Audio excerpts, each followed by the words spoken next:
Tolong dibacakan. Lukas 16 ayat 23.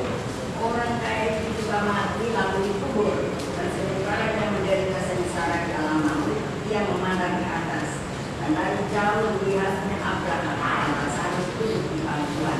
Iya. Jadi di sini kita tahu bahwa orang kaya dilemparkan di mana? Alam maut, dikubur dan dia masuk ke alam maut. Jadi secara keseluruhan ada banyak persamaan. Artinya ini sama-sama tempat penyiksaan, yang membedakan itu kadarnya. Jadi kalau kadar alam maut itu kekuatannya adalah kekuatan setan, kalau neraka itu kekuatannya adalah kekuatan Tuhan. Karena yang bangun itu Tuhan. Jadi di sini berbeda sekali. Kadarnya sangat berbeda, ya. Kadar alam maut dan kadar neraka itu sangat berbeda, tapi secara keseluruhan itu hampir sama. Karena begini, iblis itu membangun penyiksaan di alam maut karena Tuhan saking marah sama setan ini, makanya Tuhan juga menciptakan neraka untuk apa yang dia tabur, apa yang dia buat itu juga dia akan terima, cuma kadarnya yang berbeda. Kalau di alam maut iblis jadi penguasa, kalau di neraka Tuhan yang jadi penguasanya. Ya, sampai di sini sudah jelas ya.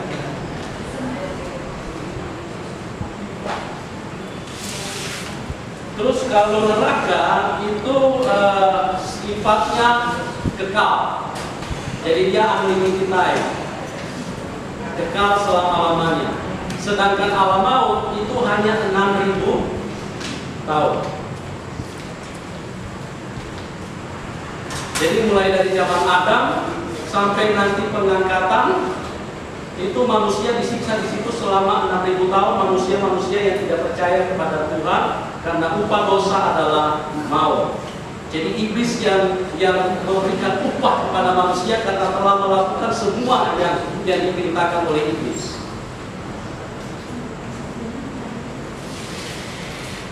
Ya, bedanya itu kadarnya, bedanya langit dan bumi, setinggi langit dan bumi.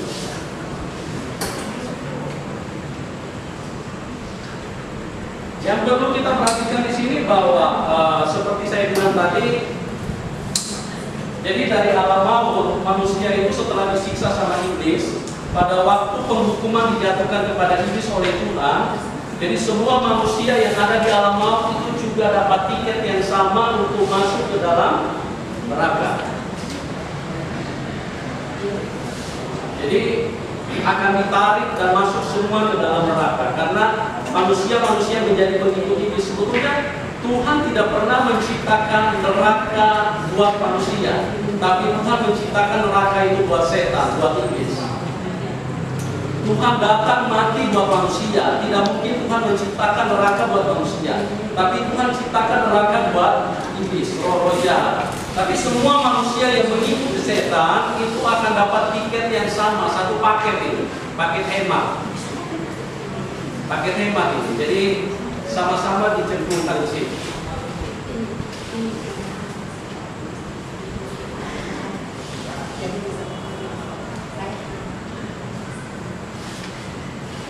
Ya, kalau kita perhatikan di dunia ini ada yang namanya juga penjara, penghukuman, ya. Tetapi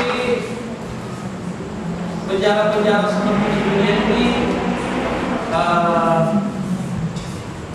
mungkin banyak orang juga sudah takut untuk masuk ke penjara. Makanya kalau kita lihat pejabat-pejabat yang koruptor pada waktu mereka ditangkap, mereka langsung cari pengacara.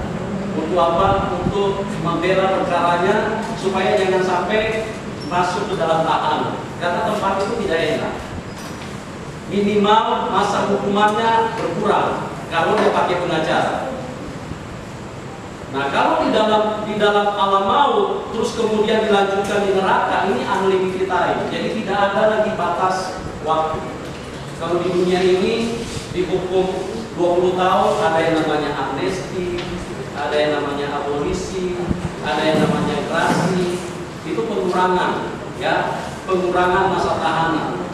Jadi dari tadinya dihukum 20 tahun, nanti bisa-bisa cuma 10 tahun di dalam penjara, asal dia berkelakuan baik. Tapi kalau masuk ke dalam penghukuman, alam maut dan kemudian dilanjutkan ke neraka, itu penyesalan yang tidak ada gunanya. Jadi biar kita mau menyesal sampai gigi mata kita juga keluar, sampai gigi mata kita hancur, itu juga tidak ada gunanya. Kalau sudah sampai masuk ke situ, karena sudah tidak bisa keluar kan. Mungkin ada yang bertanya, dari mana dasarnya kok bisa seperti itu? Coba tolong perhatikan dulu nenek moyang kita yang 4 keturunan yang sudah lalu, yang sudah meninggal. Apakah mereka itu bisa balik hidup kembali? Semua tidak bisa. Kalau mereka mati di luar Tuhan, ini semua langsung masuk ke alam maut. Jadi itu sifatnya sangat kekal. Nah, Anda bisa bayangkan seperti Bill Wills mengatakan, coba bayangkan apa yang paling berbau di tengah dunia ini, kalikan 1000 kali, itu masih jauh lebih harum daripada bau yang ada di dalam.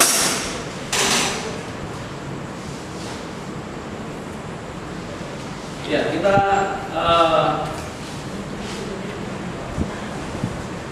lanjut. Kalau neraka itu perbedaannya yang lain itu, Tuhan itu sifatnya, kan neraka ini dibangun oleh Tuhan, dan Tuhan itu sifatnya mencegah. Tuhan tidak ingin manusia sampai masuk ke situ. Tetapi kalau alam maut itu sifatnya sangat beda. Iblis memaksa manusia untuk supaya manusia semua masuk ke situ. Jadi manusia didorong untuk buat dosa, didorong untuk melakukan semua yang iblis mau. Sampai akhirnya semua manusia cenderung ke situ. Tapi kalau neraka, Tuhan itu sifatnya sangat beda. Dia mencegah. Jangan sampai manusia itu masuk ke situ. Jadi di sini beda sekali antara neraka dan alam maut. Beberapa perbedaan yang kita bisa lihat antara neraka dan alam maut.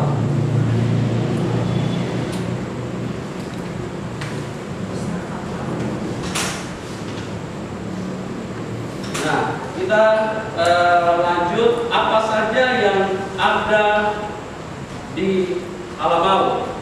Ya, kita perhatikan yang ada di alam maut itu memang sangat banyak. Sangat banyak hal-hal yang begitu mengerikan. Tetapi saya ambil 3 saja yang umum. Yang ada di situ, yang pertama adalah api, yang kedua adalah ular, yang ketiga adalah kegelapan. Api kita boleh lihat kembali di dalam Lukas 19 ayat yang ke-23. Tolong dibaca ulang.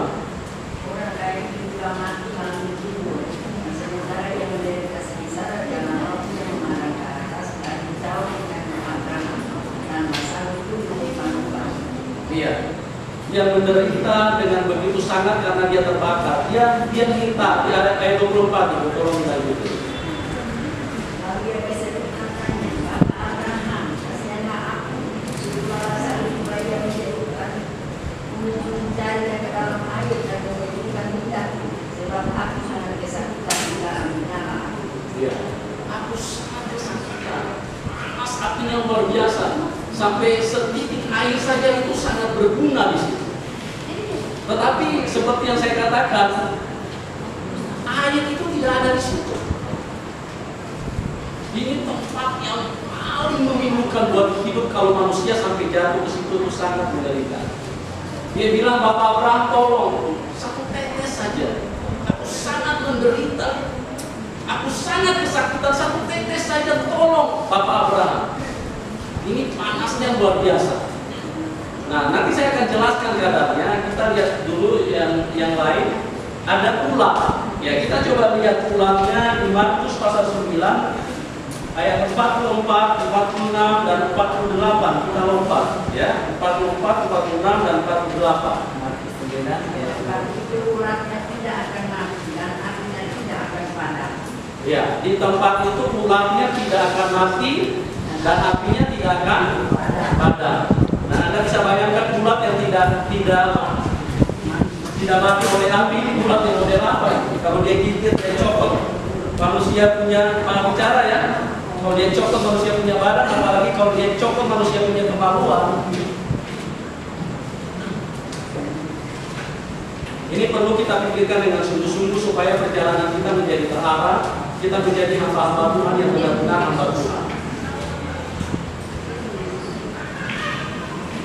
kita lihat lagi ada kegelapan. Kita buka di dalam Yesaya 60 ayat yang kedua.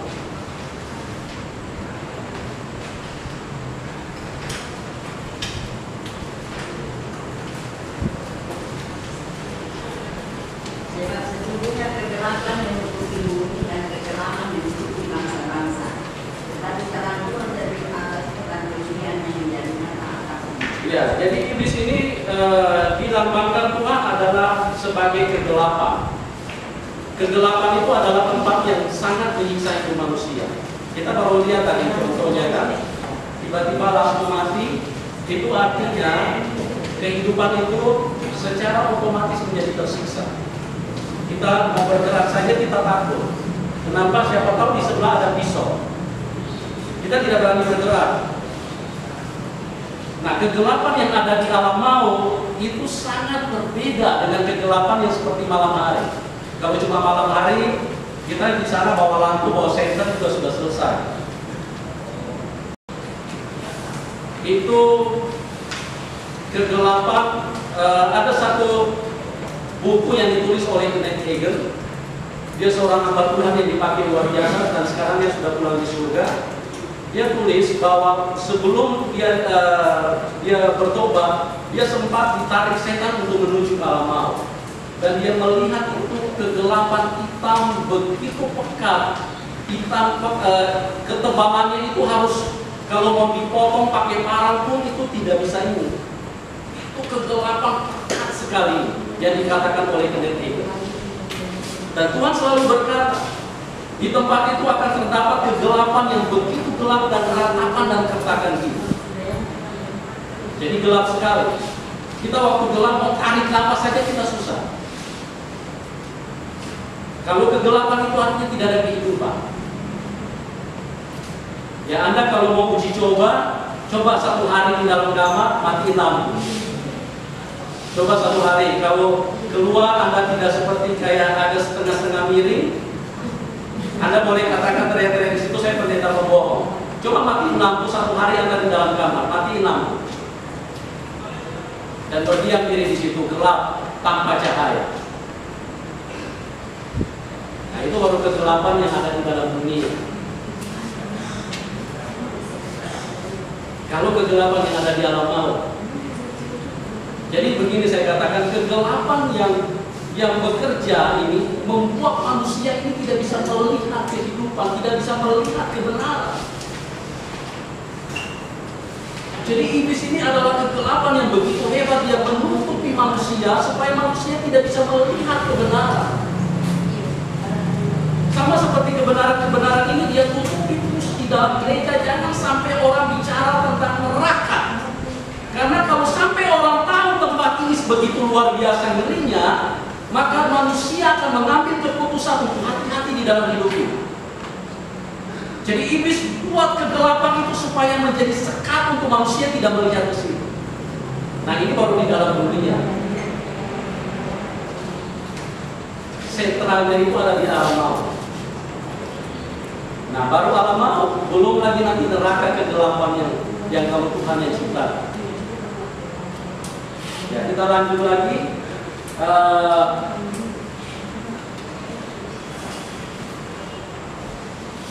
Kita mulai bicara tentang api. Berapa kadar api yang ada di dalam alam maut? Ya, kita nggak usah bicara neraka dulu. Nanti kita bicara neraka. Kita mulai dengan alam maut. Berapa kira-kira kadar api yang ada di alam maut? Alam maut punya kadar api itu tidak bisa diprediksi oleh manusia. Kenapa? Karena beberapa waktu yang lalu, kurang lebih tahun 2007, Gunung Merapi di Jogja pernah meletus. Masih ingat? Mungkin ada yang pernah nonton berita di TV yang mengangkat seorang bah yang bernama Marijan. Pernah tahu? Ada yang tahu? Yang kalau iklan di TV dia bilang rosok. Nah itu membuat dia terkenal gara-gara dia menjadi kunci petunjuk daripada Gunung Merapi itu. Nah, pemerintah pada waktu itu untuk menyelamatkan masyarakat, maka dibangunlah bunker-bunker di situ supaya kalau terjadi gunung meletus, maka mereka dipindahkan, dimasukkan ke dalam bengkel. Di situ sudah dipasang pendingin yang begitu bagus dengan desain yang secara khusus. Karena menurut perhitungan para ahli, saya lihat berita di televisi di salah satu TV swasta di RCTI, mereka mengatakan bahwa api yang keluar dari Gunung Merapi itu pada waktu dia muncrat ke atas itu dia mencapai 1.200 derajat Celcius. Nah, kemudian kalau dia lompat lagi sekitar mungkin 3-5 km, maka suhunya akan menurun karena dia menjauhi pusatnya. Jadi dia akan mencapai sekitar 600 derajat Celcius. Maka bengkel itu dibangun untuk menahan panas mungkin sekitar 1.000 derajat Celcius, karena diperkirakan kalau api itu 600 derajat Celcius maka amanlah mereka. Apa yang terjadi? Begitu gunung api itu meletus, yang pertama jadi korban Mama Rica dan kawan-kawan. Semua bahkan para evakuator yang bertugas untuk menyelamatkan, memindahkan masyarakat masuk ke situ, mereka yang terpanggang duluan di situ. Jadi salah prediksi ya, diperkirakan hanya 1.000 derajat Celcius, dibangun kekuatannya itu, ternyata dia muncrat lebih panas lagi. Mereka yang terpanggang paling pertama di situ dalam bengkel. Jadi mari timbang baik-baik setiap perlakuan, setiap perbuatan yang kita lakukan, karena esensi dari penderitaan Kristus hanya untuk memindahkan kita dari tempat ini. Itu kita harus pikirkan dengan sungguh-sungguh, dan ini penting sekali untuk dikenali oleh umat Tuhan. Nah, menurut apa di TV swasta di RCTI, mereka mengatakan seperti ini. Ya, tolong konsentrasi ke sini karena ini penting sekali untuk kita ketahui. Itu api yang ada di pusatnya itu mencapai kurang lebih 15.000 sampai 20.000 derajat Celcius. Cukup panas ya. Kalau ada yang mau cari tahu berapa panas 15.000 sampai 20.000 derajat Celcius, coba uji tes. Didikan air mendidih, coba uji tes. Masukkan dari telunjuk saja ke dalam sini. Kalau nggak kita berteriak sampai suara kita bisa kedengaran satu kelurahan, Anda bisa coba kalau tidak percaya. Kecuali Anda punya tubuh terbuat dari baja. Sedangkan terbuat dari baja pun, tolong hati-hati. Karena saya ingin jelaskan seperti ini. Pernah tahu Krakatau sendiri? Pabrik baja yang terbesar di Indonesia itu adanya di Cilegon. Kurang lebih mungkin 150 km dari Jakarta. Nah, untuk membengkokkan besi itu diperlukan panas api antara 1.000 sampai 2.000 derajat Celcius. Jadi baja-baja yang kerasnya luar biasa itu untuk dibengkokkan miring begini, itu hanya dibutuhkan api sekitar 1.000 sampai 2.000 derajat Celcius. Itu baja saja itu nurut itu. Itu nurut, dia ikuti itu maunya api. Dia tidak bisa berbantah-bantah dengan api, dia ikuti itu kalau dibentuk di situ. Nah, kalau manusia sampai tidak mau ikuti firman Tuhan, ini luar biasa. Kalau Anda sudah tahu kebenaran ini terus Anda masih hidup di dalam dosa, Anda manusia ajaib, terlalu ajaib, Pak. Jadi kita belajar kebenaran yang sangat esensi, jangan main-main dengan hidup ini. Kalau hidup masih punya pikiran-pikiran kotor, mari bertobat, Bapak. Ya, kalau hidup masih punya hati-hati yang cabul, masih punya pikiran-pikiran yang tidak sungguh-sungguh dengan Tuhan, mari bertobat. Kalau Anda tidak mau bertobat, Anda manusia ajaib, ajaib sekali, lebih ajaib daripada darah Tuhan. Saya ingin katakan beberapa waktu yang lalu mungkin kita masih ingat tentang menara WTC yang ada di Amerika, gedung depan. Itu tahun 2001, tanggal 11 September, itu diledakkan oleh Osama bin Laden. Itu gedung menara yang sangat kokoh, terbuat dari baja yang sangat istimewa, karena itu merupakan kebanggaan daripada Amerika.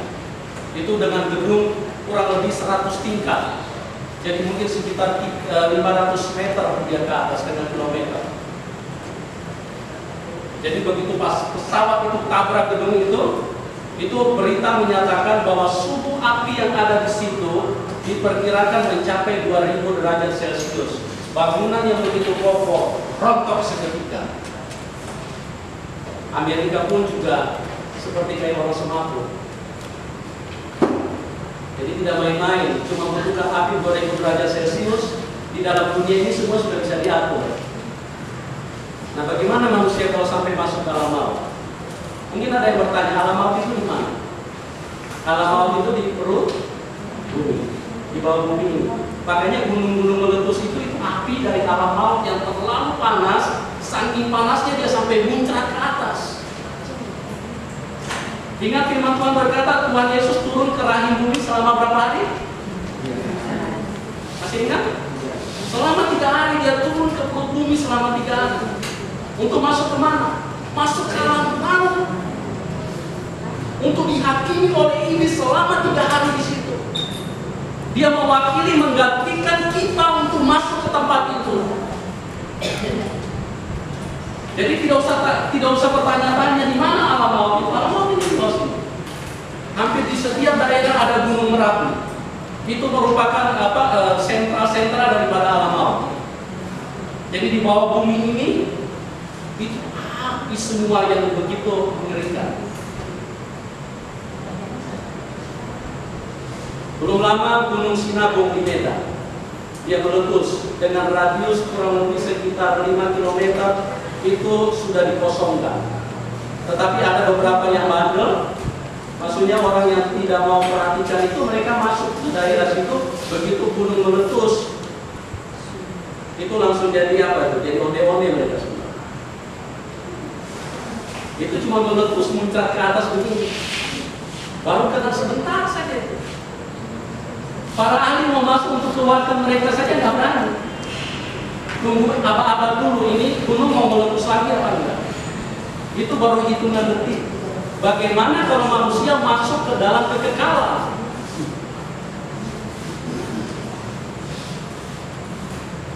Nah, yang begini-begini ini perlu sekali untuk kita tahu. Ini penting sekali. Kalau ada itu Tuhan, mujizat, Anda akan disembuhkan Tuhan.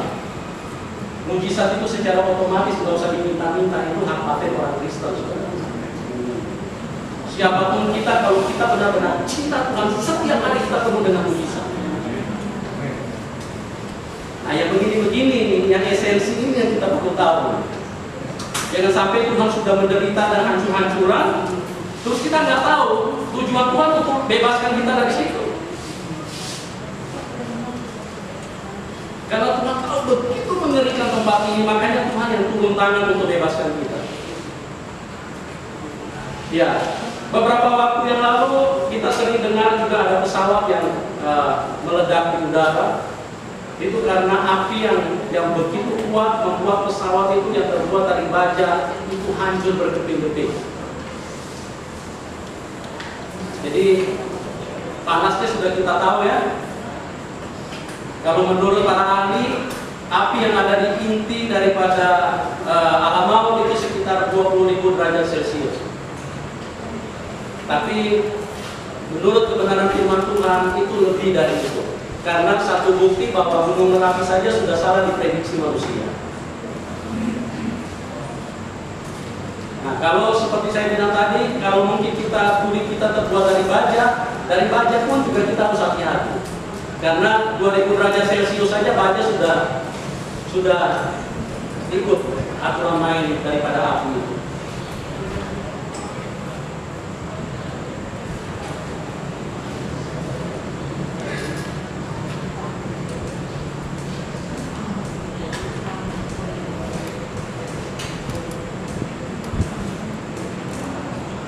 Kita baca di dalam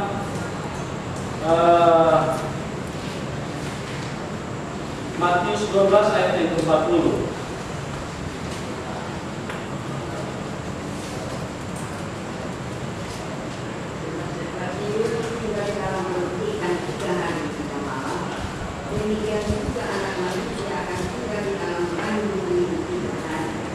Kita sama-sama tahu Tuhan Yesus turun ke dalam kerajaan maut untuk mengambil kembali kunci supaya orang-orang Kristen tidak pergi ke situ karena kunci kerajaan alam maut itu kalau manusia di luar Tuhan itu semuanya akan masuk dan terprofil ke situ. Jadi Tuhan Yesus itu turun ke alam maut, turun ke rahim bumi selama 3 hari 3 malam.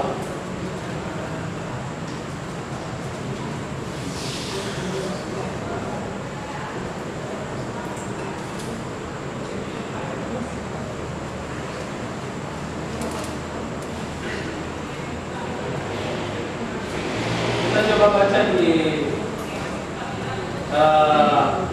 Roma 5 ayat 14, kemudian dilanjutkan Roma 6 ayat 9. Jadi siap-siap siapa bisa bergantian baca. Terus kemudian kita lompat di Roma 7 ayat 24. Terus kita lompat ke Roma 10 ayat 7. Ya, bisa bergantian. Jadi ini 4 ayat kita lihat bicara tentang alam maut.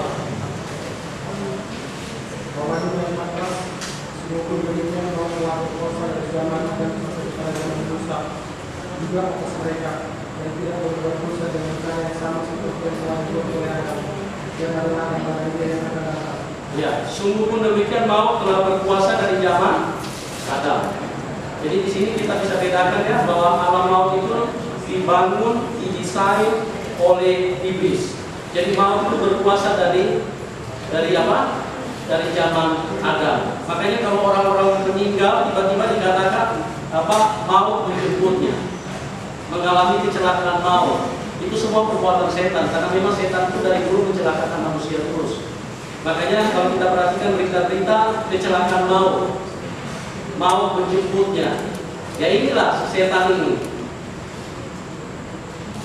Terus kemudian kita lanjut di Roma 6 ayat 9. Tolong siapa bisa? Karena kita tahu bahwa Kristus sudah ia bangkit dari orang mati, tidak mati lagi, maut tidak berkuasa lagi. Ya, jelasnya maut tidak berkuasa lagi atas dirinya. Jadi alam maut itu penyiksaan yang dibangun oleh setan. Beda sekali dengan neraka. Kalau neraka penguasanya adalah Tuhan. Tuhan yang bangun neraka. Terus kita lihat lagi Roma 7 ayat 24. 24. Ya. Jadi Paulus pada waktu itu dia menuliskan surat kepada jemaat di Roma. Aku manusia celaka. Siapa yang bisa melepaskan aku dari tubuh maut ini? Jadi artinya tubuh yang jadi targetnya iblis untuk manusia dihukum di dalam alam maut. Aku manusia celaka. Tapi dia bilang dikatakan di ayat selanjutnya syukur oleh karena kasih karunia Tuhan Yesus aku dibebaskan dari tubuh maut ini. Jadi kita lihat ada begitu banyak ayat yang bicara tentang maut, ya. Jadi maut itu penguasanya adalah iblis. Jadi izinkan saya bertanya, kalau saat ini manusia meninggal dibawa kemana? Neraka atau alam maut? Alam maut.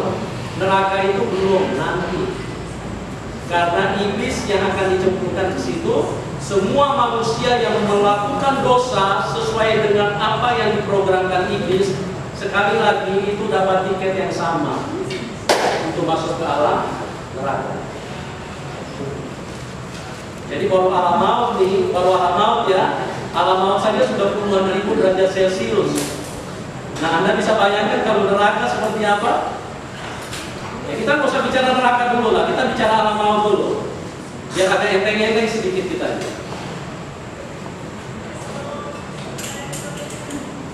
Kita lompat Roma 10 ayat dari 7.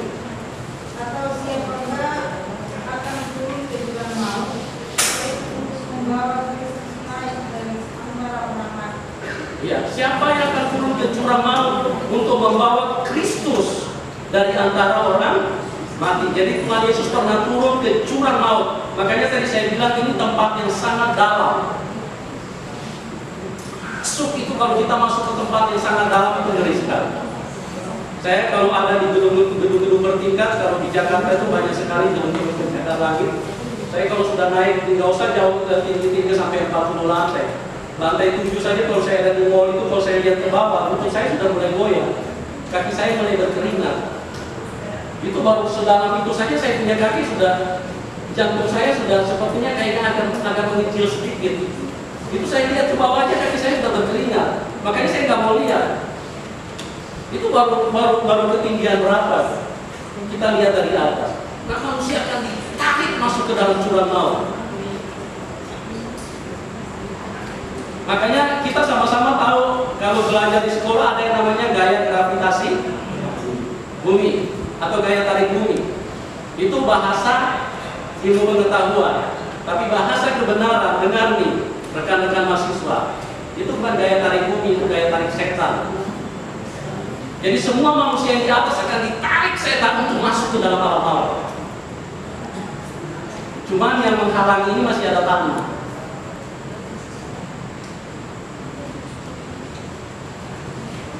Itu yang menghalangi. Jadi manusia semua diusahakan setan untuk naik. Diusahakan setan untuk ditarik. Manusia jatuh. Jatuh itu tidak pernah naik, tidak pernah ke atas. Jatuh itu pasti ke bawah. Jatuh dalam dosa itu pasti ke bawah. Kenapa manusia ditarik setan? Karena dengan tujuan supaya manusia bunuh dan dimatikan semua. Siapa satu-satunya pribadi yang bisa naik ke atas? Hanya Yesus Kristus Tuhan. Dia tidak pernah terkalahkan oleh maut. Waktu dia bangkit dari kematian, dia keluar dari kuburan. Iblis semua keluar ke dalam. Tahu dalam saudaraku? Dua air liur. Mereka semua terheran-heran karena Tuhan Yesus tidak bisa disedot sama dia. Tuhan Yesus naik ke surga, tidak bisa ditarik sama setan. Ini kuasa kemenangan yang diberikan buat gereja. Amen. Iblis benar-benar stres dan putus asa karena satu-satunya pribadi ini ditarik masuk ke alam maut. Dia keluar dari alam maut karena dia tidak pernah berbuat dosa. Dihakimi selama 3 hari di situ, diperiksa selama 3 hari kejahatan apa yang pernah dia lakukan, roh jahat mana yang pernah menyentuh dia. Ternyata selama diperiksa tidak ada satu pun dosa yang pernah dia lakukan. Itu sebabnya berita sukacita karena dia tidak berbuat dosa, dia keluar dan bangkit dari alam maut. Kubur tidak bisa tahan dia keluar dari alam maut. Bukan hanya itu, setelah dia keluar dari alam maut, seluruh dunia menyaksikan, seluruh dunia tahu. Makanya di Indonesia pun diberitakan hari kenaikan Tuhan Yesus Kristus ke surga. Waktu dia naik ke surga, alam maut, kuasa maut tidak bisa tarik dia, tidak bisa disedot dia. Tapi coba manusia. Ini saja kalau kita angkat ini tanpa pegangan dia akan turun kembali. Karena iblis ini jahat sekali, dia akan sedot. Begitu kuatnya dia menarik manusia.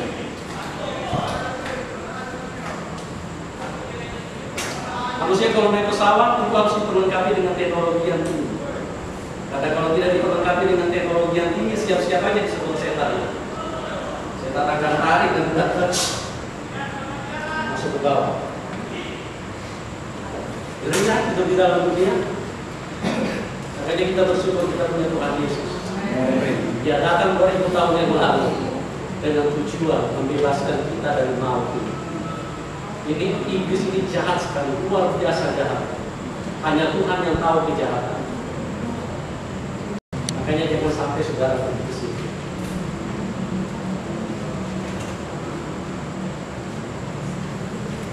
Ya, kita lihat lagi 1 Korintus 15 ayat 26 bicara tentang alam maut.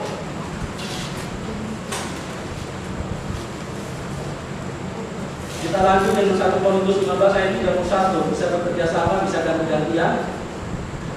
1 Korintus 15 ayat 26. Ya. Musuh yang terakhir yang dibinasakan adalah maut. Ya. Musuh yang terakhir yang dibinasakan adalah maut. Itu firman Tuhan sudah tulis. Jadi iblis yang terakhir yang akan dibinasakan. Terus 1 Korintus 15 ayat 31. Karena kecepatan sedikit biar kita saudara, tiap-tiap kali aku berhadapan dengan maut. Demi kebanggaanku akan kamu dalam Kristus Yesus. Tiap-tiap hari bahwa hari ini benar. Iya, tiap-tiap hari aku berhadapan dengan maut. Tiap-tiap hari aku berhadapan dengan iblis. Ini mau ngajar saja tadi sempat iblis juga berhadapan dengan kita. Karena iblis kalau ditelanjangi Itu dia marah sekali. Yohanes 7 ayat 7 mengatakan, dunia tidak bisa membenci kamu, tapi ia membenci aku, karena aku datang untuk memberitakan perbuatannya yang jahat. Makanya setan marah sekali sama Tuhan Yesus. Kalau iblis mau ditelanjangi, itu kita siap-siap. Paulus berkata, dia tiap hari aku berhadapan dengan maut. Jadi dimanapun Paulus hadir di satu kota, itu maut akan menyerang. Dia terancam. Setiap kali dia hadir di satu kota, ada aja orang yang dipakai setan untuk membunuh sama dia. Itu konsekuensi daripada kebenaran yang hadir di dalam hidup kita. Makanya kemarin kita sudah bicara antikris. Jadi kalau orang Kristen mau berbeda, tidak siap dianiaya, tidak siap dikusali, sudah, mendingan ikut tetangga saja, tidak usah ikut Tuhan. Banyak tetangga kalau bisa. Tapi saya percaya di sini kita adalah mahasiswa yang berbeda. Kita mahasiswa yang radikal. Kita siap untuk memuliakan Tuhan.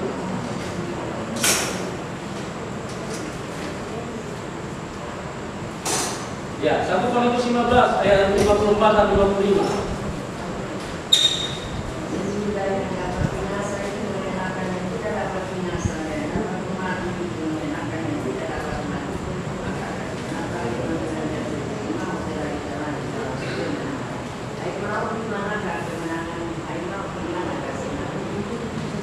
Ya, siap-siap kami 1 Timotius 6 ayat 16. Tadi dikatakan, hai maut, di mana kemenanganmu? Hai maut, di mana senangmu? Jadi itu yang diungkapkan jelas sekali. Begitu banyak ayat yang bicara tentang maut. Dan maut ini harus diperdengarkan kepada gereja. Umat Tuhan harus tahu. Supaya kita setiap hari kita harus tahu mau. Supaya apabila godaan maut, itu kita tidak menyentuhi. Kita maksudnya benar-benar memilih sebuah pilihan yang jelas.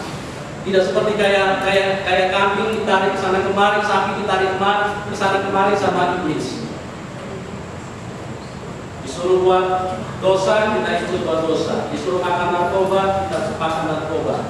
Disuruh seks bebas, kita seks bebas. Disuruh tidak malas berdoa, kita malas berdoa. Tapi kalau kita sudah tahu maut itu begitu kuat, dia menarik dan menghisap manusia untuk jauh dari Tuhan. Makanya kan setiap kali orang mau menyembah Tuhan kan tidak bergairah. Itu karena kita mau naik ke atas. Pada waktu kita mau naik, doa itu kan naik. Tidak pernah ada orang berkata, mari kita turunkan doa. Pernah dengar seperti itu? Tidak pernah. Mari kita naikkan doa. Karena tujuannya di atas, Tuhan di atas. Gitu. Nah, kita bersyukur bahwa yang pernah naik itu hanya Tuhan kita. Jadi orang yang berdoa di dalam nama Tuhan Yesus, semua doanya itu pasti naik. Orang yang tidak berdoa di dalam nama Tuhan Yesus, doanya tidak akan naik. Karena akan ditarik sama setan. Mau pakai kekuatan apa? Pakai kekuatan speaker. Pakai kekuatan pesawat, kita kirim doa melalui pesawat. Pesawat tolong bawa, saya punya doa bawa ke surga ke sana. Baru sampai 10 km pesawat sudah orang di atas. Sudah cari posisi untuk turun kembali. Bagaimana doa manusia bisa sampai kepada Tuhan? Hanya di dalam Yesus Kristus Tuhan doa itu. Jadi semua doa itu akan, kalau kita tiba-tiba malas untuk berdoa, ini baik-baik itu mau terus sebelum kita dipisah kita untuk malas berdoa. Tapi kalau pegang handphone dari pagi sampai malam, iblis akan dorong terus kita sampai mati kita di sini.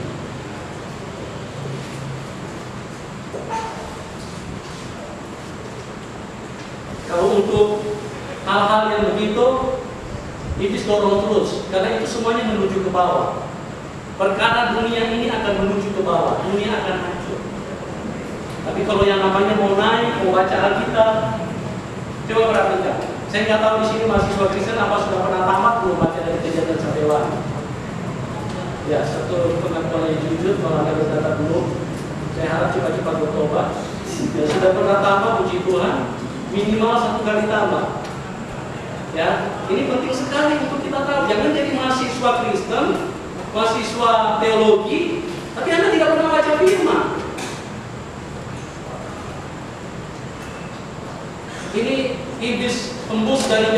300 km saja langsung pingsan kalau kita tidak pernah baca firman.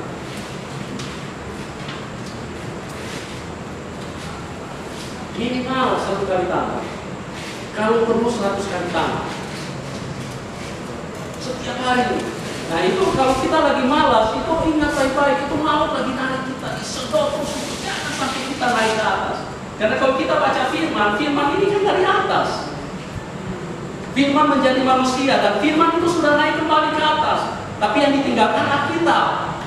Alkitab ditinggalkan bukan ditinggalkan begitu saja, Roh Kudus turun untuk menolong kita. Makanya saya katakan tadi belajar teologi itu berbeda. Harus Roh Kudus sertai kita baru kita bisa mengerti. Kalau tanpa Roh Kudus, seorang pengajar pun juga akan lari miring terus. Bicara kita nggak jelas. Mahasiswa pun juga tidak bergairah. Sekalipun dia sudah doktornya, nenek moyangnya doktor, juga tetap juga mahasiswa tidak bergairah. Datang belajar, pulang tambah bingung mahasiswa. Saya sebelum berdiri ke sini dengan air mata saya terus bergantung kepada Roh Kudus. Karena saya tahu Anda tidak butuh saya, Anda butuh Roh Kudus. Roh Kudus itu pengajar yang terbaik di dalam hidup kita.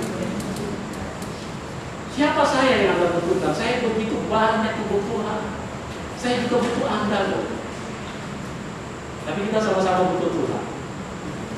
Makanya saya katakan sekali lagi, tolong diperhatikan, belajar teologi dengan belajar pengetahuan umum itu berbeda. Kita perlu minta Roh Kudus untuk dampingi kita. Tanpa Roh Kudus dampingi kita, kebenaran itu tidak akan keluar, tidak akan muncul. Kenapa kebenaran-kebenaran seperti ini muncul? Karena Roh Kudus yang beritahu saya, Roh Kudus yang mengajarkan kepada saya. Besok malam kita akan belajar topik khusus, kita akan belajar tentang Roh Kudus. Roh Kudus itu luar biasa. Kenapa saya tahu itu gaya tarik setan? Karena Roh Kudus yang mengajar saya.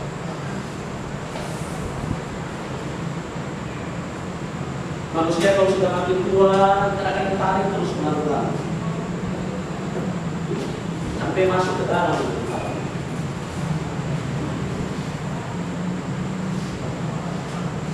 Masih ingat yang bongkok 18 tahun waktu Tuhan doakan?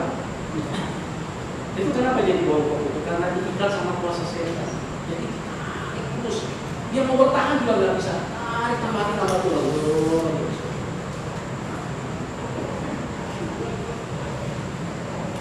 Jahatnya itu di sini ya. Makanya setiap hari bergantung dengan sungguh-sungguh kepada Tuhan. Jangan pernah berjalan tanpa Tuhan. Bahaya itu. Dengan hitungan detik Anda bisa lewat. Kalau Anda diterkam setan, tidak ada ampun kalau sampai masuk ke dalam alam. Jadi begitu kuatnya usaha setan untuk menjatuhkan manusia. Ya, 1 Timotius 6 ayat 16. Siapa bisa bantu? Dia satu-satunya yang tidak takut kepada maut. Iya, dia satu-satunya yang tidak takut kepada maut. Bersemayam dalam terang yang tak terakhiri. Bersemayam dalam terang yang tak terakhiri. Seorang pun tak pernah melihat dia, dan memang manusia tidak dapat melihat dia. Seorang pun tidak dapat melihat dia, dan memang manusia tidak melihat dia. Baginya lah hormat dan kuasa yang kekal. Ya, baginya lah hormat dan kuasa. Kita lompat dari Ibrani 2 ayat 9.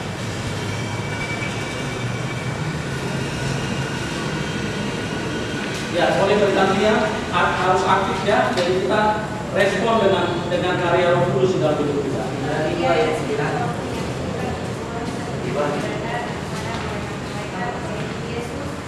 Kita lihat yang oleh karena penderitaan maut memulai dengan dunia dan semua seperti Allah yang mengalami maut bagi semua manusia. Iya, mengalami maut bagi semua manusia, penderitaan maut. Jadi sini jelas ya, maut itu adalah penderitaan yang dibangun oleh setan.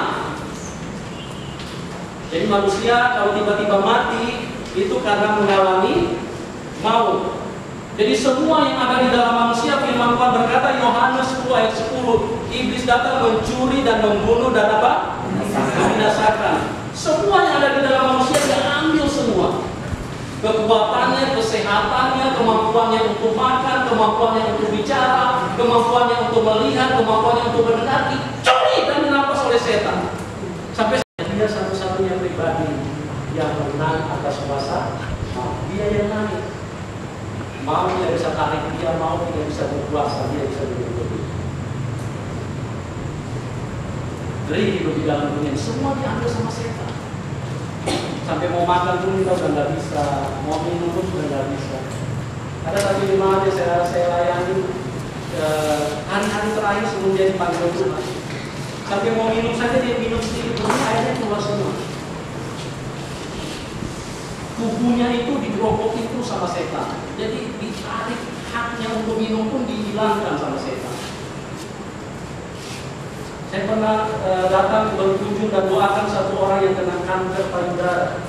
Dia berkata 3 hari 3 malam dia tidak bisa tidur dan di belakangnya itu sampai ke dadanya itu seperti kayak silet diiris. Dia bilang begitu menderita, begitu sakit. Saya pun juga tidak tahan sampai saya keluar air mata. Saya juga berkata malam ini bisa tidur dengan dia. Saya doakan dalam nama Tuhan Yesus. Saya serahkan dia kepada dia. Ini setan jahat sekali. Sampai hak duduk-duduk pun diambil sama dia. Dalam dunia ini tidak ada ham. Kalau dunia ini berkuar-kuar dan ham, dunia ini tidak ada ham. Ya, kita lanjut lagi.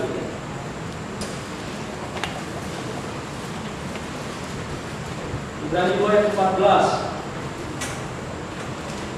Karena anak itu adalah anak dari darah dan daging, maka ia juga menjadi sama dengan mereka yang mendapat pelatihan dalam keadaan mereka, bahwa oleh kematiannya dia musnahkan dia, yaitu iblis yang berkuasa. Yang berkuasa atas apa? Maut. Iblis yang berkuasa atas maut. Jadi penguasa alam maut siapa? Iblis. Cuma selama ini pukul rata sama pendeta. Pendeta selalu berkata penguasa neraka itu adalah iblis. Keliru, kalau alam maut memang dia penguasa. Kalau neraka itu Tuhan kita. Dan kalau dia penguasa neraka enak dong dia. Dia cuma hajat kita di dalam situ, dia cuma berdiri-berdiri dari itu. Enak dong. Terus Ibrani 2 ayat 15.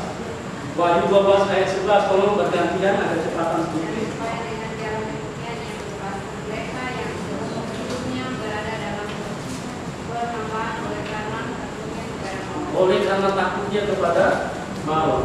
Makanya saya heran gereja yang zaman ini kok nggak takut ya dengan maut. Ini gereja-gereja yang luar biasa ya. Gereja-gereja yang sudah keluar dari Injil semua. Nggak takut sama maut.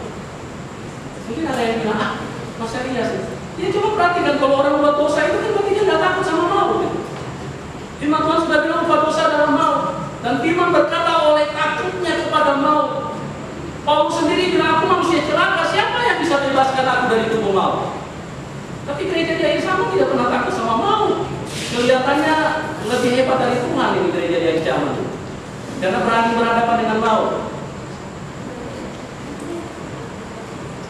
Mari bertobat teman-teman. Wahyu 12 ayat 11. Mereka mengalahkan dia oleh darah apa dan oleh perkataan kesaksian mereka, karena mereka tidak memasuki nyawanya dalam mereka sampai ke dalam maut. Iya, sampai ke dalam maut. Jadi banyak sekali ya maut. Kalau kita mau bicara maut ini 2007 malam sudah selesai. Wahyu 20 ayat 14. Wahyu 20 ayat 14 dan terus siap-siap Wahyu 21 ayat 4.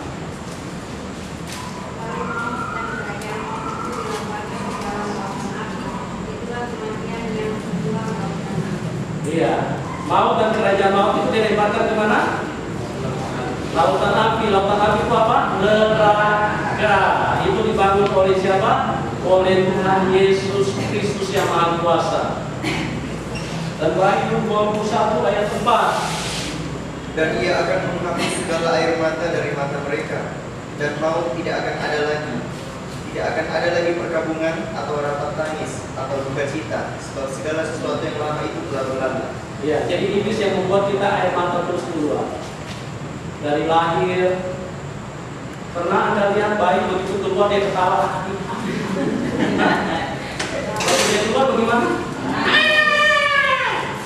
Itu sebetulnya orang tua nggak ngerti, karena manusia ini hidup dalam kebodohan semua, kegelapan menutupi dunia. Sebetulnya anak waktu baru pertama kali lahir itu tingkat kesadaran rohnya sangat tinggi. Dia sebetulnya ingin protes sama mama bapaknya, cuma itu tidak bisa bicara. Dia berteriak-teriak begitu ketakutan, kenapa aku lahir di tempat yang paling mengerikan ini? Dunia ini mematikan sekali.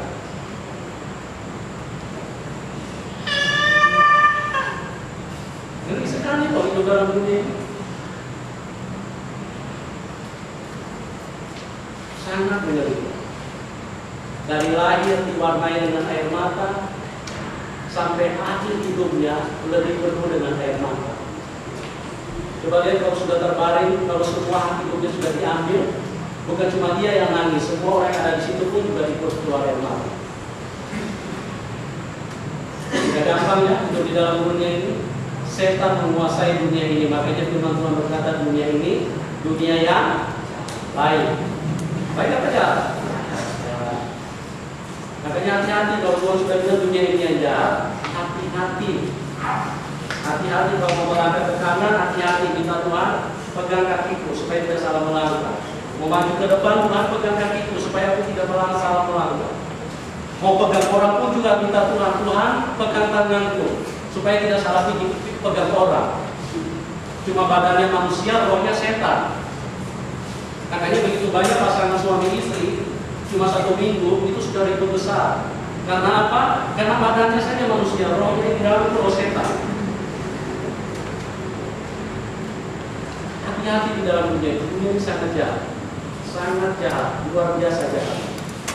Justru karena kejahatan dunia, makanya cuma itu hancur dari kepala sampai ke kaki. Itulah kejahatan. Itulah warna dunia. Bagaimana dunia sangat marah kepada kebaikan. Jahat sekali dunia.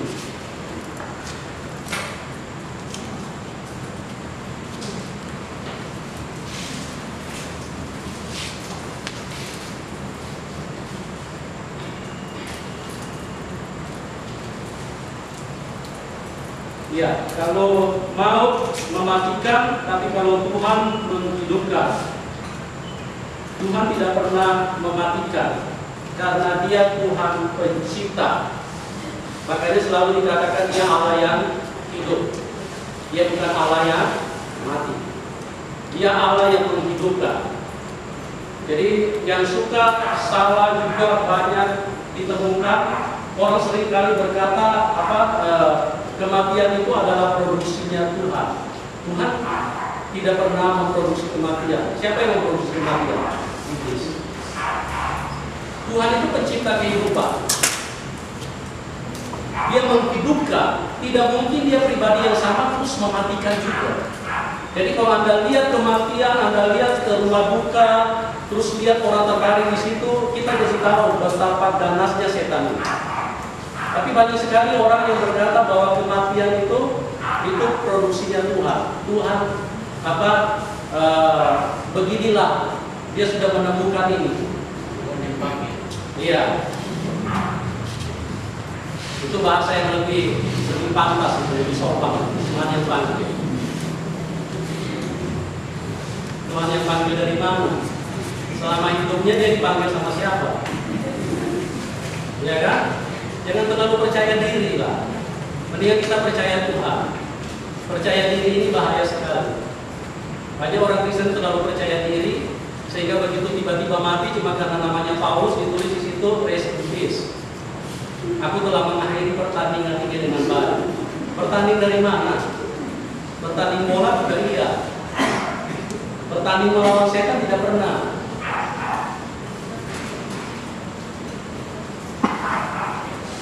Jadi maut itu produksinya setan, kematian itu produksinya setan. Tuhan itu menghidupkan. Tuhan itu pencipta kehidupan. Dia tidak pernah bikin orang mati. Justru Dia membangkitkan kematian.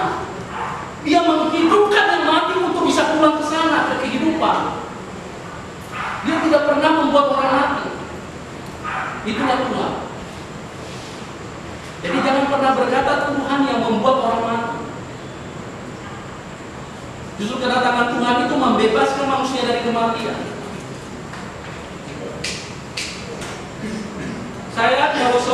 Kalau saya pabrik handphone, tidak mungkin begitu handphone sudah jadi saya ambil martil. Kalau di sini bilang apa? Palu. Ya. Saya ambil palu terus kemudian saya pukul ke si hancur dulu. Berarti saya pencipta yang on, yang blow on, goblok, dan perlu masuk ke mana? Marlboro. Itu tempat yang paling tepat. Tapi begitu saya ciptakan, saya buat handphone, saya akan jaga, saya akan pelihara. Kalau bisa dijadikan lebih baik lagi. Makanya di dalam Kisah 10 ayat 38, Tuhan datang untuk menjadikan segala sesuatu baik. Tuhan tidak mungkin mematikan manusia. Jadi kalau Anda lihat kematian, ganas sekali setan itu. Makanya jangan sampai menyentuh produknya setan. Sayang sekali itu. Sia-sia. Pikirkan baik-baik itu. Anda sudah dengar alam maut tadi? Alam maut bisa berapa derajat Celcius? Hah? 2000 itu untuk membengkokkan besi. Nanti itu 20.000 derajat Celcius itu menurut perkiraan RCTI. Tapi menurut kebenaran firman Tuhan jauh lebih panas dari itu. Nah sekali-sekali saya pikir juga perlu kita ngetes. Kalau kita mau tahu tentang soal panas dan panas memanas, kita didihkan air lah. Terus kemudian gak usah masukin tangan di dalam, kita pegang bagian luarnya saja. Dan kita agak hati-hati di dalam hidup ini. Pegang, coba pegang luarnya kalau berani. Nah kalau kita sudah tahu itu baru kita hormat sama Tuhan. Tuhan bebas. Kita telah membebaskan aku dari dunia dan itu luar biasa. Itu baru bicara alam. Perlu nggak kita bongkar habis tentang neraka?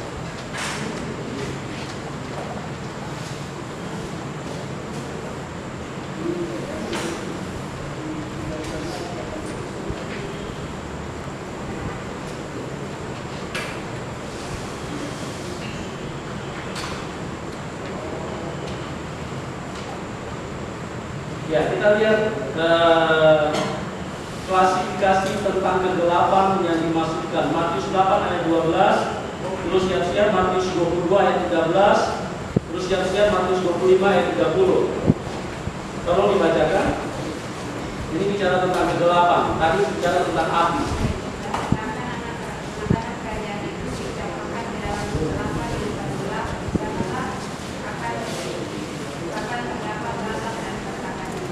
Sanalah akan terdapat rata dan retakan itu, dicampakkan ke dalam kegelapan yang paling gelap. Nah, kegelapan itu sekali lagi bukan seperti kegelapan di malam hari. Kalau kegelapan di malam hari pasang lampu saja sudah membantu kita. Tapi kegelapan yang dimasukkan di sini adalah kegelapan yang tidak ada kamus yang bisa menceritakan kegelapan seperti apa. Cuma seperti yang saya gambarkan tadi, Terry pernah ditarik ke alam maut, itu dia bilang untuk menembus kegelapan itu mungkin setebal kurang lebih 20 cm. 10 sampai 20 cm itu harus pakai parang dulu, baru dia bisa menembus itu kegelapan. Nah kalau kita sampai ada di situ, ini sangat mengerikan luar biasa. Kita lompat di dalam ayat Matius 22 ayat 13, terus Matius 25 ayat 30.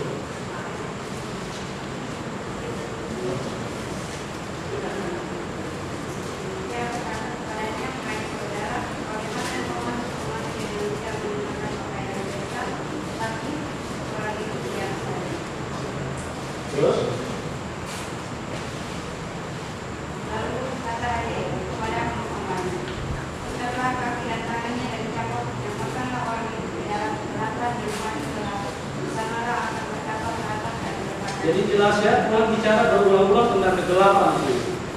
Campakkan apa itu ke dalam kegelapan yang sangat mengerikan. Nah terus kita lompat lagi Matius 25 ayat 30. Dan campakkanlah apa yang tidak terima itu ke dalam kegelapan paling gelap, di sanalah akan terdapat kata tentang. Iya. Ini Tuhan pakai kata kegelapan. Tapi nggak pernah diperhatikan ya sama gereja selama ini. Pikir itu ayat yang tidak terlalu menarik untuk diri.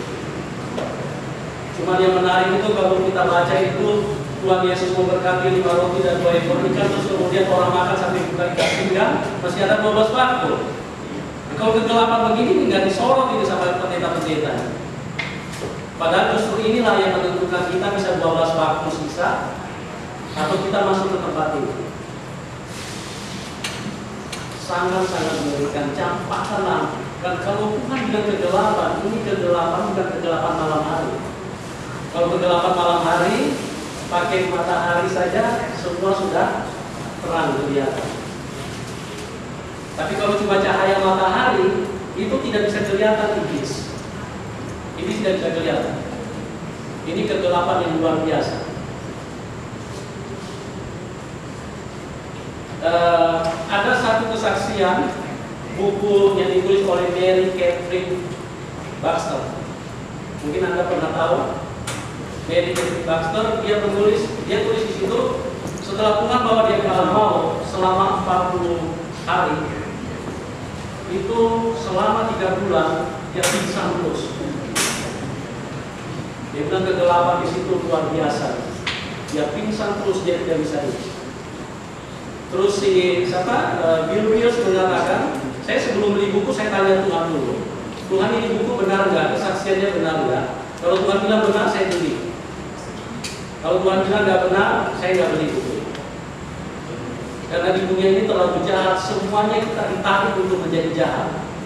Sampai pencipta pengarah buku pun juga semuanya dikontaminasi, diracuni sama setan. Nah, Bill Wills itu punya kesaksian benar karena Tuhan bilang itu buku kesaksian benar. Saya beli.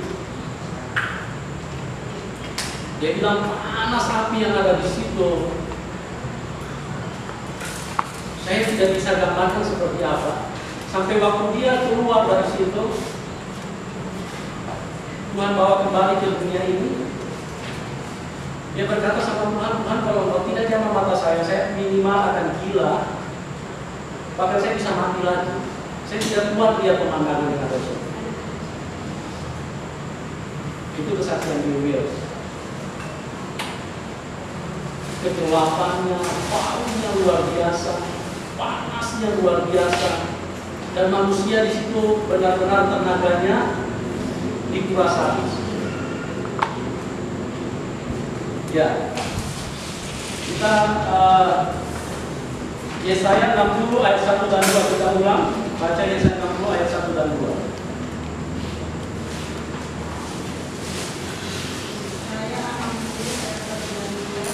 Bangkitlah, menjadi teranglah, sebab terang mendatang, dan kemuliaan diatasi. Sebab sesungguhnya kegelapan menutupi bumi, dan kekelapan menutupi bangsa-bangsa, tetapi dalam kematian diatasi, dan kemuliaan dinyata atas. Hanya Yesus Tuhan yang menjadi terang. Seluruh dunia ini dipenuhi dengan kegelapan. Makanya ada firman yang berkata ada jalan yang disangka lurus tapi ujungnya menuju maut. Jadi manusia anggap jalannya baik-baik saja. Begitu sudah di ujung, mau rupanya. Kenapa? Karena kegelapan. Manusia ditutupi dan tidak bisa melihat. Kelihatannya saja baik-baik saja, lurus-lurus saja. Tapi begitu di ujungnya sudah iblis maut. Kegelapan yang luar biasa. Masih ingat tentang Yunus? Untuk membedakan tangan kiri dan tangan kanan saja orang DW itu sudah tidak bisa. Ini kegelapan seperti apa? Ini kalau untuk membedakan tangan kanan dan tangan kiri, kalau cuma kegelapan di malam hari, itu nggak usah pakai lilin. Kita langsung bisa tahu mana tangan kanan dan tangan kiri. Tapi kegelapan yang membuat kita tidak bisa tahu tangan kanan dan tangan kiri, itu kegelapan yang dibuat oleh setan. Makanya orang kadang-kadang nggak tahu lagi mana istrinya, mana istri tetangga. Kan suka begitu ya? Nggak tahu, karena gelap sekali pandangannya. Dia pikir semua perempuan sama. Dia tidak bisa lagi membedakan mana penglihatan yang baik, mana hal-hal yang perlu dilihat. Nggak bisa bedakan dia. Coba lihat begitu banyak orang Kristen Firman Tuhan sudah berkata, hargai kasih karunia Tuhan. Bahkan peringatan-peringatan di jalan tertulis dengan begitu besar, merokok membunuh. Tapi begitu orang Kristen maka termasuk pendeta masih merokok. Kenapa? Gelap sekali buta, nggak bisa lihat ya. Padahal udah tahu racun asap dimasukin terus. Makanan pun juga manusia sudah tidak bisa bedakan mana makanan sehat, mana makanan bikin kenyang. Ya, milikilah terang Tuhan supaya kita bisa bedakan, supaya pandangan kita jelas. Waktu kita berjalan, kalau kita lihat Tuhan terus, kalau Tuhan bersama kita, semua jadi terang. Jadi kelihatan semua yang ditutupi iblis selama ini kita jadi tahu. Makanya bicara antikris kemarin, kenapa saya bisa tahu? Karena terang itu ditutupi sama setan, gelap sekali, manusia tidak bisa lihat.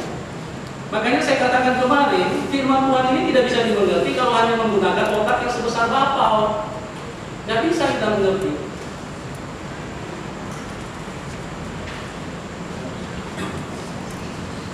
Kita sama-sama tahu yang bertumbuh di dalam badan kita setelah kita dewasa itu hanya dua, rambut dan kuku. Tapi begitu sempurnanya Tuhan menciptakan. Kalau dia tumbuh di jari tangan itu bentuknya kuku. Kalau dia tumbuh di kepala itu rambut. Pernah nggak Anda lihat begitu dia tumbuh di tangan keluar rambut? Karena Tuhan itu sangat sempurna. Ini saja kita sudah nggak bisa pikirkan ini bagaimana caranya kok bisa. Padahal dua bertumbuh sama-sama di dalam anggota menerima sari makanan yang sama, makan dan minum yang sama, saat yang sama, gizi yang sama, tapi keluarnya kok ini kuku, kok ini rambut. Ini saja kita sudah nggak bisa percaya. Bagaimana kita bisa mengerti ini? Berapa banyak manusia yang ada di dalam dunia?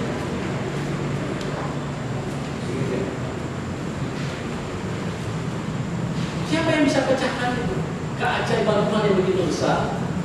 Kita perlu Roh Kudus dalam supaya kita menjadi orang yang melihat terang Tuhan.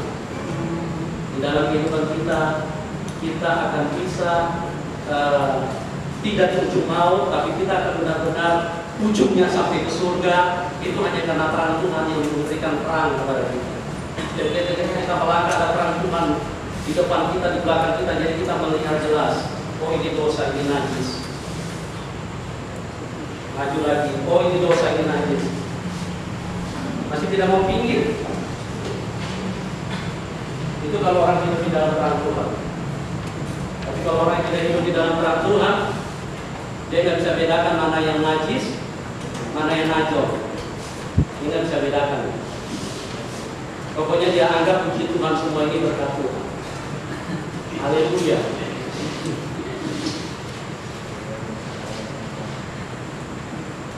Begitu ujungnya belum mau. Ya. Nah, saya singkat sedikit ingin bicara tentang, sebetulnya masih banyak yang mau bicara tentang alam maut.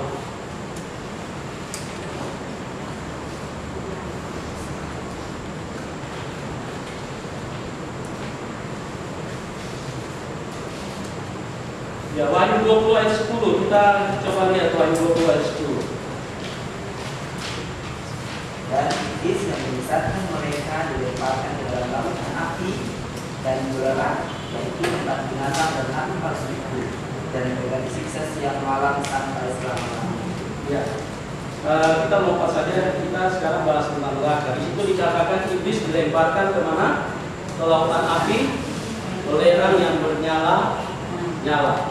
Jadi sangat jelas di situ bahwa Tuhan tidak pernah menciptakan neraka untuk manusia. Dan itu ditulis di dalam firman Tuhan. Kita baca jelas ya di situ ya, tidak ada kata-kata manusia kan di situ ya. Atau mungkin saya yang salah baca. Ada kata-kata manusia nggak di situ? Manusia dilemparkan ke dalam lautan api. Ada nggak? Enggak ya, tidak ada manusia di situ. Jadi jelas bahwa neraka tidak pernah diciptakan untuk manusia. Tapi bagi manusia yang bersepakat dengan iblis itu akan dapat tiket yang sama menuju ke neraka. Coba kita baca di dalam Yesaya 34 ayat yang keempat.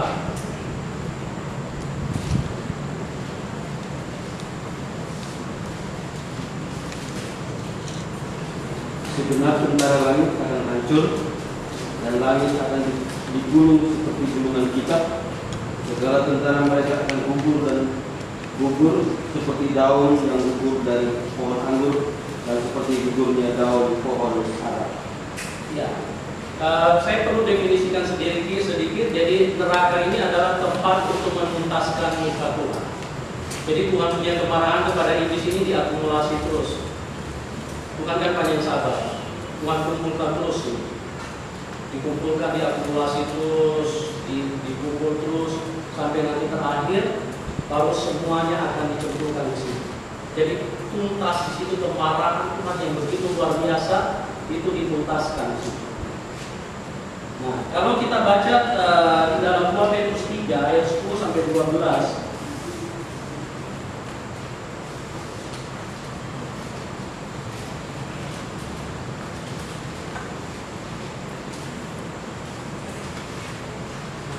Tolong ada kecepatan. Tetapi hari Tuhan akan tiba seperti menyusul pada hari itu.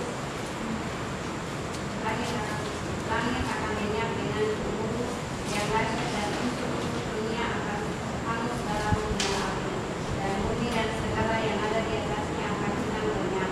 Jadi tidak segala sesuatu ini akan hancur secara demikian. Betapa suci dan lamanya kamu harus berdiri. Ya, jadi mungkin ada yang bertanya, sudah? Ya, mungkin ada yang bertanya di mana neraka itu? Neraka inilah dunia ini. Ini akan jadi lautan api. Jadi semua akan digulung seperti kertas, dibakar oleh Tuhan, dan api akan menyala dengan begitu luar biasa. Makanya saya bilang tadi, yang membedakan antara neraka dan alam maut itu kadarnya, kekuatannya.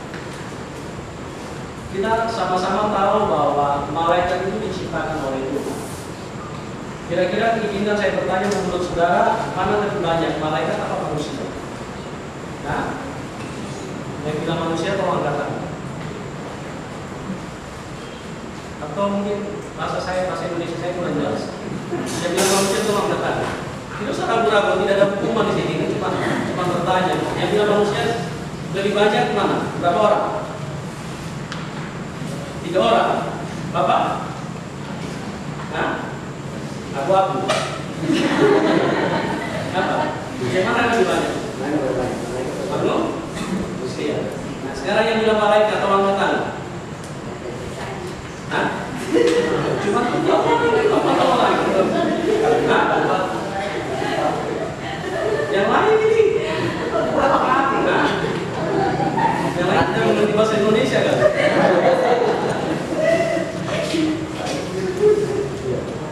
Atau mau pakai bahasa Inggris kan? Jadi lebih banyak itu malaikat. Kenapa? Karena malaikat itu sepertiga saja diseret sama Lucifer. Ekor naganya menjadi sepertiga bintang di langit, itu malaikat diseret jatuh ke dalam dunia. Untuk dipakai apa? Untuk dipakai menyerang dan mematikan manusia. Jadi sepertiga malaikat di surga itu bisa dipengaruhi, ditipu sama Lucifer untuk jadi pengikut. Makanya kalau manusia pada genteng sama setan, ada satu orang waktu saya lagi khotbah di radio, dia berkata, kita nggak perlu takut sama setan. Saya berkata kepada dia, saya bilang Anda manusia ajaib. Berarti Anda lebih kuat dari Tuhan. Tuhan Yesus saja waktu di Taman Getsemani itu sampai gemetar. Karena dia dalam kondisi manusia. Dia sampai gemetar berhadapan dengan kuasa kegelapan. Jangan pernah genteng sama kuasa setan. Sepertiga malaikat itu dia bisa seret. Nah, sepertiga saja malaikat itu Bisa apa? Bisa merusak bermiliar-miliar manusia. Jadi masih ada 2/3 di surga. Jadi jumlah malaikat itu jauh lebih banyak daripada manusia. Makanya dikatakan kita diutus pasukan malaikat untuk menjaga, mengelilingi orang percaya. Jadi satu orang itu dijaga beberapa malaikat. Jadi malaikat itu jauh lebih banyak daripada manusia. Nah, yang saya ingin kasih gambaran seperti ini kepada kita. Malaikat saja yang diciptakan begitu bermiliar-miliar, mungkin mencapai 1 triliun. Mungkin ya, karena kita juga tidak tulis ini, saya tidak saja. Mencapai 1 triliun. Hanya dengan begitu mudah Tuhan bisa ciptakan. Ciptakan malaikat begitu banyak. Ditambah lagi manusia yang bermiliar-miliar. Ditambah lagi planet. Kalau dulu kita pelajari planet cuma ada mungkin 9. Bukan mungkin 9, dulu 9 yang kita pelajari. Tapi belakangan ini ternyata baru ditemukan lagi ada 23 planet baru yang sejenis dengan bumi ini. Seperti kayak besarnya bumi. Kita melihat dari ciptaan itu, kira-kira kita bisa ada gambaran nggak Tuhan itu sehebat apa, sebesar apa? Malaikat yang jumlahnya bermiliar-miliar itu bisa diciptakan Tuhan dengan begitu mudah. Nah, Anda bisa bayangkan kalau Tuhan yang membangun tempat penyiksaan yang bernama neraka, yang namanya itu